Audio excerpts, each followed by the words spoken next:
All right, guys, welcome in here to Slaughterhouse Sports. Just going to call it for now Slaughterhouse Sports. That's what I am going to call it.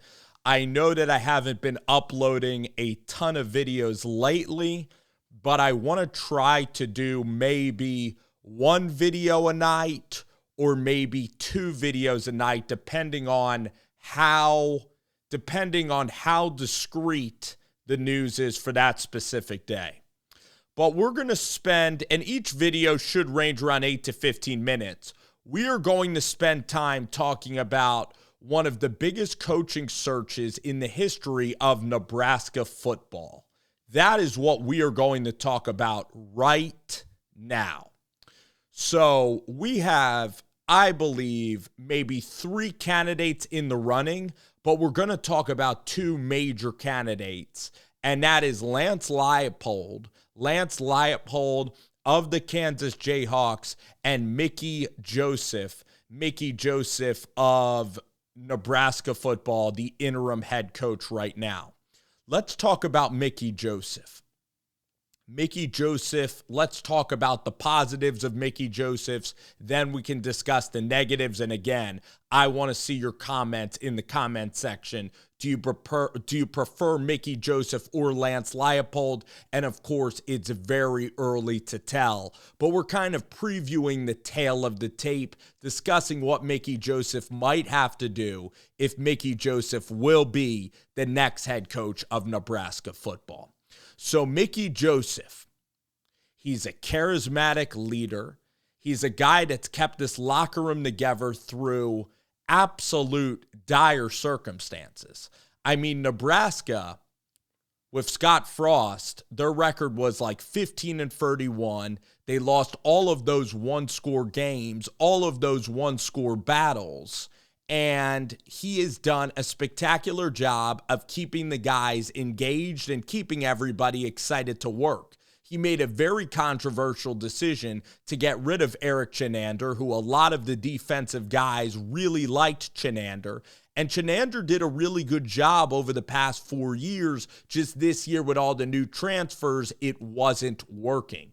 And Mickey Joseph initially had a relationship with Bill Busch. So with Mickey doing that step, that took a ton of balls to fire Eric Chinander, who's had 4 years of service at Nebraska. And Mickey Joseph is really trying to take advantage of this opportunity. Again, that's what life is about for a lot of people is, can you take advantage of the window of time where you get a break, you get an opportunity? And right now, Mickey's trying to do this. So the players are already distraught about Scott Frost. They're distraught about Chinander leaving. They are distraught about not even making a bowl game in 5 years, being a part of one of the worst tenures of Nebraska football that has been in like 50 years. So, Garrett Nelson and all of these seniors that have stayed. There's a few seniors on this team that have stayed. Henrich, I believe, maybe he's a junior. There's other linebackers that I am trying to think about. Other linebackers on that Nebraska team that have pretty much poured in their time into the program and haven't received the benefits of their hard work, okay? So looking at Nebraska and the seniors, and I'm trying right now to even think of more seniors that are on this team. There's several seniors. For Mickey Joseph to keep the guys together, that demonstrated a ton of skill on his part. You have Brady Belt, I know Luke Gifford is like another example. Reimer, Gifford, Henrich is like, the guys that have been there for a while. And then you have Tommy Hill and all of these new guys coming in.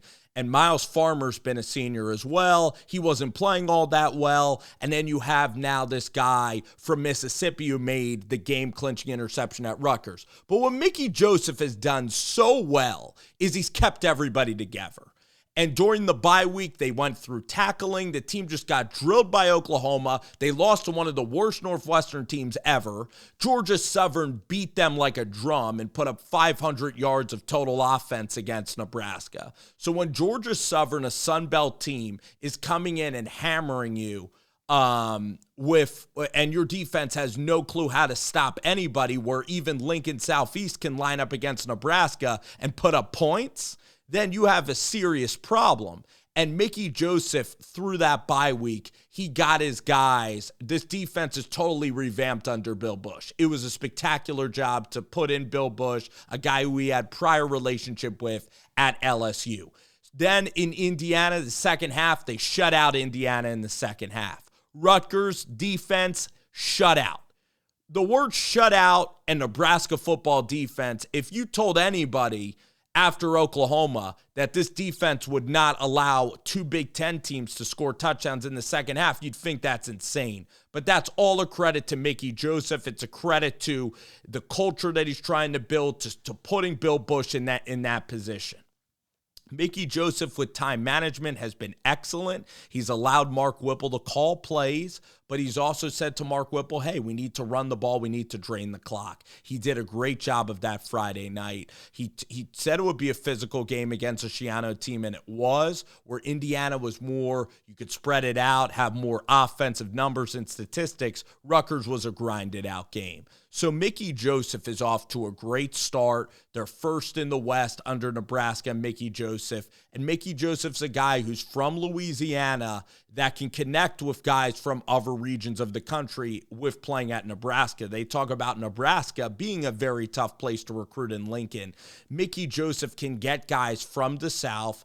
He could tell them, even from the West Coast, hey, I didn't know anybody when I first stepped foot in Lincoln here. I was from a different culture than Lincoln, Nebraska, and this is what it's like being a Husker. So Mickey Joseph has that recruiting pitch, and that could be very powerful. Mickey Joseph also developed guys that were in his room. Even though Mickey might not have been a coordinator or defensive coordinator for a long time, he developed Jamar Chase at an elite level. And he also developed Justin Jefferson, who was a two-star recruit that nobody was recruiting to get to LSU. So he saw talent in these guys. Trey Palmer, he's boosted his ability. So in the wide receiver room, that's always been one of the strongest units on the team. You look at Joseph as well. His brother is very successful. And he talks to Vance Joseph all the time. And Vance has been an NFL head coach, and he's one of the best defensive coordinators in the National Football League. So he has great connections. He's played quarterback at Nebraska. He understands Nebraska and the scrutiny. So he is Nebraska too, like Scott Frost, and the two are very close friends. And that is why, even though it is painful for Husker fans to see their beloved son, Scott Frost, leave the program and how everybody thought it would work, everyone's cheering for Mickey because Mickey is tough. He's straightforward. He's honest with the media. And the guy honestly doesn't make any excuse for not winning football games. The guy is somebody that you would believe in, that you would run into the fire with. He is a dynamic personality when you listen to Mickey talk. And that's what college football is about to some degree, is having that dynamic personality. You look at Lane Kiffin and the guys that he's able to recruit. You know, Lane Kiffin is able to have that swag and recruit at that level. You even look at like Chip Kelly, Dan Lanning, like these guys are able to recruit because of their personalities to some degree. Okay, if you have a really good personality like Ryan Day, Dabo Swinney is a guy that players love. It's a family atmosphere at Clemson. All right, so you're able to do that, and Mickey Joseph looks like he's able to recruit. But now let's talk about, so Mickey Joseph's done a great job through 2 games, but let's face it, it's Rutgers and it's Indiana. And Indiana and Rutgers, Indiana should have lost to Western Kentucky. They're not that good. Rutgers, too, has no offense, terrible job handling quarterbacks. They have no quarterbacks, no offense. They played terrible in that game, made so many mistakes, time management, throwing Oliver Martin to the ground when they could have just pushed him out, even though it was a Bush League call. So Rutgers also screwed up that game, but guess what? In the past, Nebraska wouldn't have finished it, okay? Huge play by O'Shawn Mathis to get the deflection, and then they finished with the interception. And guess what? Punting the ball back to Rutgers, I thought that Nebraska was going to win. I had that confidence because I trusted Mickey Joseph. I trusted the preparation. I trusted in the fourth quarter they're going to come out on top. It's a four-quarter fight. It's a 60-minute game. So Mickey Joseph, he's the underdog story. Everybody overlooked Mickey. They just said, they're just doing a nice thing for a position coach. But now Mickey Joseph is fighting. The people of Nebraska are loving Mickey Joseph, and I love him too because he's an ultimate underdog. He's never been in the running for a head coach. But guess what? He's kind of like Sam Pittman at Arkansas. An offensive line coach. He wasn't the big name, okay? He wasn't a former coach like trying to think who even Arkansas was looking at the time. But he wasn't Lane Kiffin. He wasn't this very popular like Urban Meyer. He wasn't a popular, kind of like a retread hire in college football. He wasn't like a Dan Mullen at the time, okay? And Sam Pittman at Arkansas, look at what Sam Pittman did. Barry Odom had a really good defense his first couple of years. Kendall Briles in that offense was rolling, and they won 8 or 9 games, and the culture was changed there. Now they're kind of going through a little bit of a struggling season, but you see still how successful Pittman's been with instituting run game, with CEOing the program. That's what Mickey will be, a CEO of the program. I believe he has a ton of positive attributes, and his potential, the recruiting potential. He's gotten guys to come to Lincoln that might not have because of his connections, his dynamic personality, and how he can connect with guys maybe from Louisiana, Alabama, the South certainly, but also all around the country. So he can bring Nebraska the recruits and the talent, and he makes no bones about it. He acknowledges that. Now let's look at maybe the negatives here with Mickey Joseph, and then we can compare him to Lance Leipold. So Mickey Joseph as a head coach, he's still unproven. Still hasn't been a coordinator, has won 2 games, all right? So it's Indiana and Rutgers. Gosh, this cat is just absolutely bothering me, just going everywhere during this video. I'm sure you guys are going to comment on it after this video concludes. But Mickey Joseph, getting back to Mickey's unproven. He beat Rutgers and Indiana. And there's a chance that with how horrible Nebraska's defense has been that Alex O'Connell and Purdue, 14-point favorites, they're going to bury him. And then it'll make this conversation seem obsolete. And then they can lose the rest of their games and go like 5-7. And then it's like, oh, well, Lance Leipold, come on. So Mickey Joseph doesn't have experience or track record. Right now, his little experience he does have, he's been very, very good and successful. Okay, so he doesn't have the experience. So it's a risk because what is he going to do with the coordinators? How can he develop? Are we going to see consistent seasons? So now you look at the other candidates, and Mickey Joseph's ceiling is high because I believe of the guys that he can recruit. All right, I believe he can bring in talent. I really do.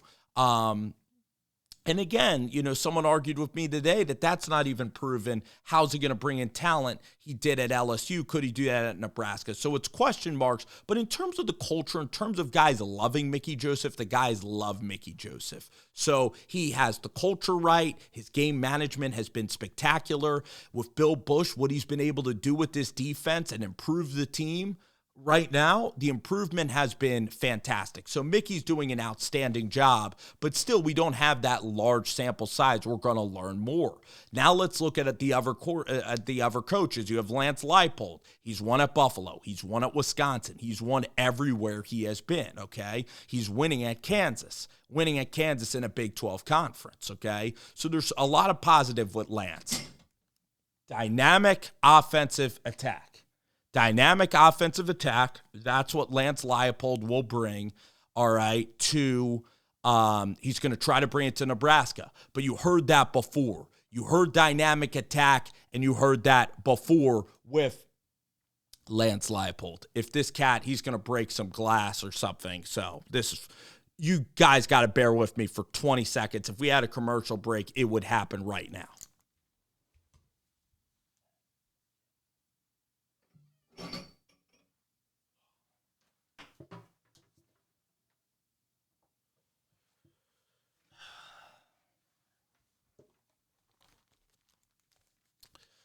unplanned stuff going on here.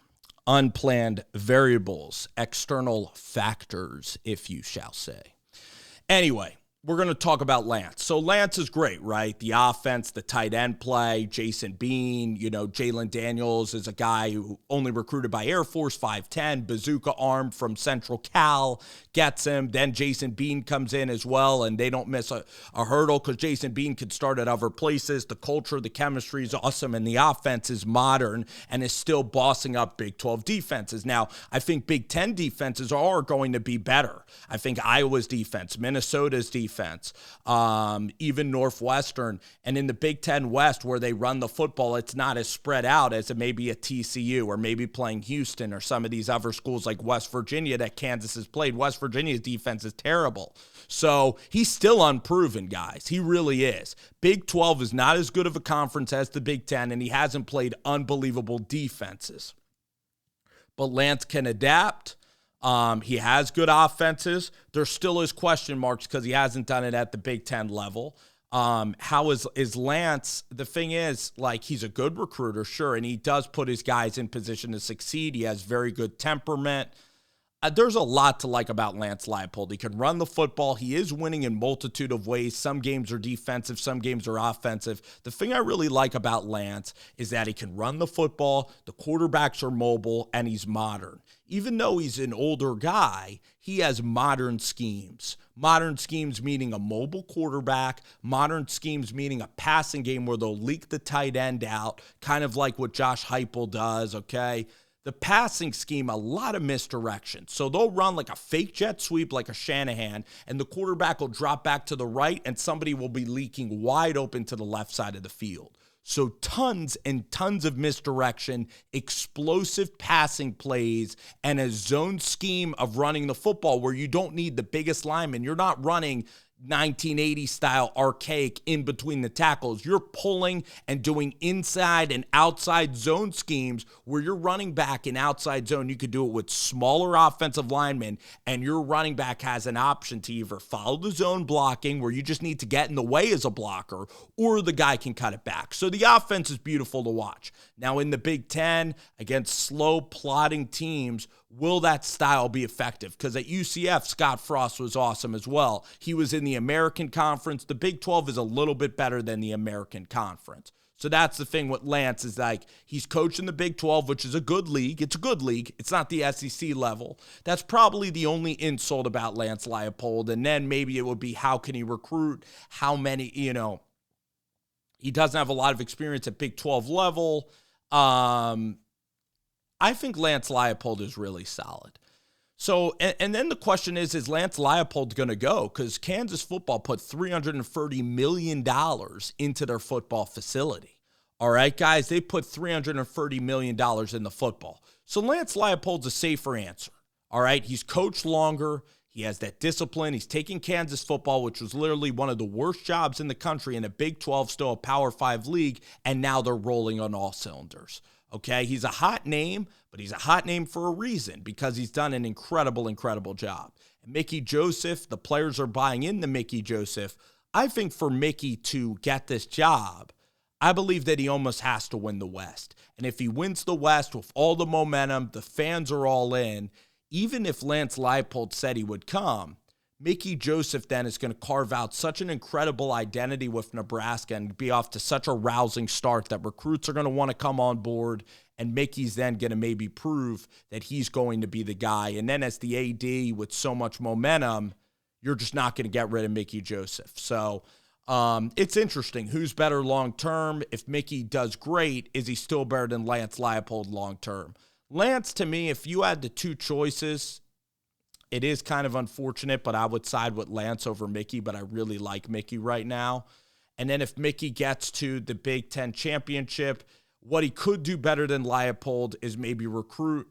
I think he can have bigger aspirations. I believe, too, that Kansas is going to be like 8-3, whereas Tom Osborne and Mickey Joseph, just the upside is higher. I think that you could play more aggressive defense with Mickey Joseph. The upside is higher, I think, with Mickey. The recruiting can be better. I think that he could just sell it. And his personality is like even more dynamic than that of Lance Leipold, but that's a subjective kind of argument. But Lance has done it longer. The offensive expertise, him as a coordinator, him winning everywhere. It's two great choices. It's two really good choices. And with Mickey, if he loses these next couple of games, it's unfortunate, but Trev is probably going to look elsewhere. And that's what Mickey knows too. But the fact he talks with Tom Osborne, he's a Nebraska guy. He's one of Scott Frost's really good friends. And even for me, like, I really love Scott Frost, right? I love the story. Wood River, Nebraska, the hometown kid comes back to try to save the program and be the Messiah. All right. I love the story. All right. And I was young when Scott Frost was a college football, superstar. And Scott Frost went to Stanford, and he was loyal to Nebraska and came back. So the fact that they had to fire him, it was very sad. And even seeing people, just like talking about his demise or making fun of Scott Frost, like it was very bittersweet. It's sweet that the team's winning, but it's also sad because I wanted Scott to prove all the haters wrong after the last couple of years, because I stuck with Scott through that process and I was biased towards him and I wanted the thing to work.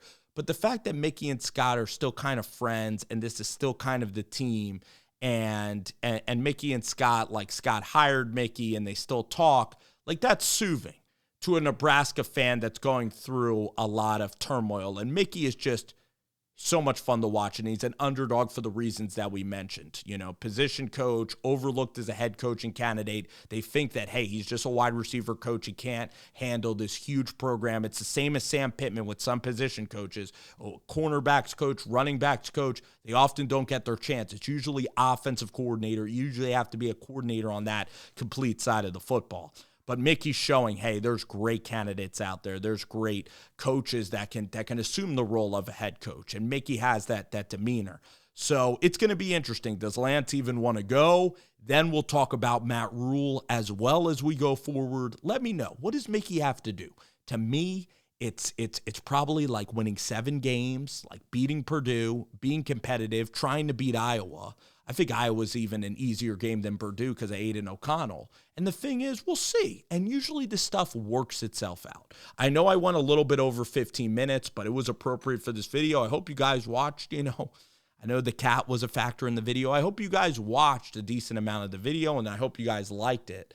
And everybody just have a wonderful evening and a wonderful night.